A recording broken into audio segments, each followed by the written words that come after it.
अपना मुद्दा अपनी बात। आप देख रहे हैं सैफी के साथ सच की बात। नमस्कार दोस्तों, मैं आपके साथ हूं फिर रहमान सैफी। जैसा आप विंडो पर देख रहे हैं, आज आपने हेडलाइन भी पढ़ ली होगी, मुकेश वैद्य मौजूद है और मुद्दा है भ्रष्टाचार का, जो मुकेश वैद्य से पता करेंगे। इमरान हमारे संवाददाता वहां पर मौजूद है, हम उनके माध्यम से जानेंगे वैद्य से भ्रष्टाचार के ऊपर। All municipal corporation staff union, जो उनकी यूनियन है जिसके वो संस्थापक है, वो क्या कर रही है अभी मौजूदा वक्त में कर्मचारी। इमरान, मैं वैद्य से जानना चाहता हूँ कि भ्रष्टाचार को लेकर मुकेश वैद्य और उनकी यूनियन क्या कर रही है इस टाइम मौजूदा वक्त में। कि वैद्य जी, ये भ्रष्टाचार के ऊपर आपकी यूनियन क्या कर रही है? भ्रष्टाचार की लड़ाई हम काफ़ी समय से लड़ रहे हैं और भ्रष्टाचार के लिए हमने सबूत इकट्ठे किए हुए हैं। जो अधिकारी एमसीडी में बैठे हुए हैं, ये क्या करते हैं कि जो अमीर आदमी होता, जो पैसे वाला आदमी होता, जो अप्रोच वाले आदमी होते हैं, उनके खिलाफ़ कोई कार्रवाई नहीं करते।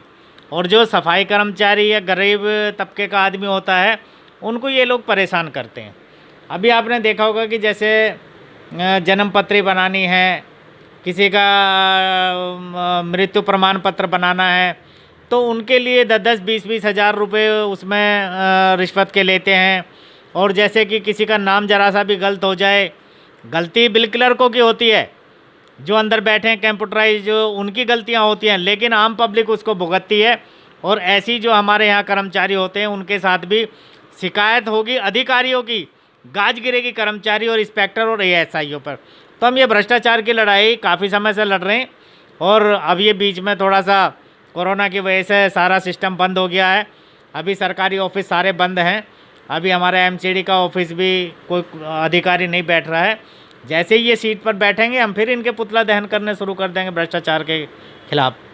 वैद्य मैं एक सवाल और जानना चाहता हूँ इमरान, कि वैद्य से आप ये पूछे, जिस तरह से अभी 6 से 7 कर्मचारियों की मृत्यु हो चुकी है और प्रशासन ने उन पर कोई भी संज्ञान नहीं लिया है, मतलब किसी तरह की उन पर ध्यान नहीं दिया है, वैद्य की यूनियन क्या रणनीति बना रही है उन कर्मचारियों को इंसाफ दिलाने की? वैद्य जी, जैसे कि कोरोना वायरस से 7 कर्मचारियों की मृत्यु हो चुकी है, इस पे प्रशासन ने कोई जवाबदेही नहीं करी है, ना ही उन्हें मुआवजा मिला है, इसके लिए आप क्या कहेंगे? ये भी एक भ्रष्टाचार है। स्कूल में प्राइवेट कॉन्ट्रैक्ट पे जो डेली वेजर कर्मचारी लगे हुए थे खाना वगैरह बांटने में, जिस तरह से कि आंगनवाड़ी में लगा देते हैं, इस तरह के कर्मचारी थे। 2 महिलाओं की डेथ हुई, तो दिल्ली सरकार ने भी और एमसीडी ने भी उनको पैसा दिया है। लेकिन हमारे कई सफाई कर्मचारियों की डेथ हुई है, उस पर अभी तक किसी ने कोई उनको लाभांश नहीं दिए हैं। हाँ, एक विनोद लड़का था, उसको तो मिला है मुआवजा। बाकी जो हमारे कर्मचारी हैं, अभी तक ना दिल्ली सरकार ने, और निगम का तो आप जानते ही हो कि निगम तो कहता है हमारे पास पैसा ही नहीं है। तो हमारे कर्मचारियों को इसका कोई अभी तक लाभ नहीं मिला। इसके लिए भी अगर हमारे को ज़रूरत पड़ी तो हम कोर्ट जाएंगे।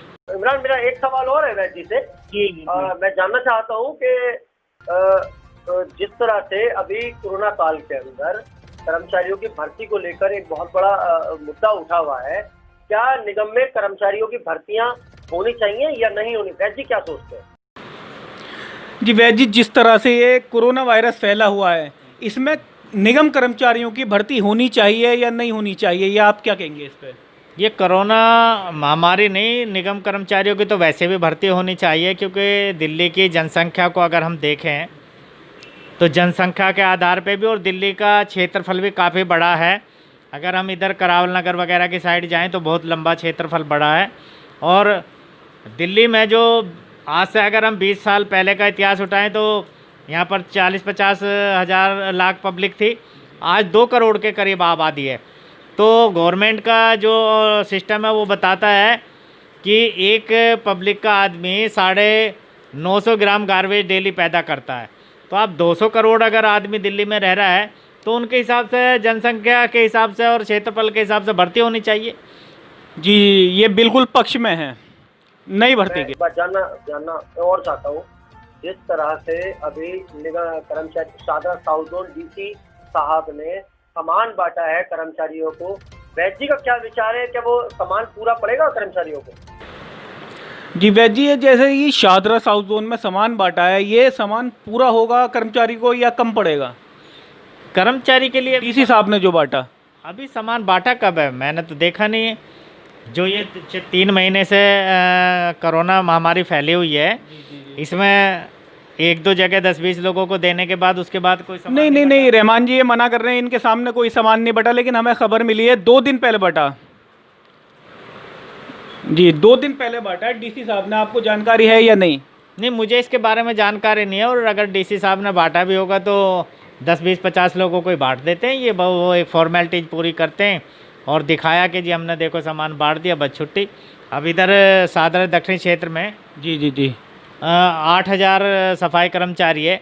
मैं मानता हूँ कि 2-3 हज़ार कर्मचारी चलो ड्यूटी पर नहीं भी आ रहा होगा, लेकिन 5,000 कर्मचारियों को मास्क बांटना, ये सारी चीज़ें देना, वो मुझे नहीं लगता कि बहुत अच्छी जानकारी इमरान आपने ली और हम तक पहुंचाई, और अपने दर्शकों तक ये जानकारी पहुंचानी बहुत जरूरी थी हमारे लिए, जैसे हम हमेशा से पहुंचाते आए हैं। तो दोस्तों, अगले मुद्दे के साथ एक नई बात के साथ हम आपके सामने फिर हाजिर रहेंगे।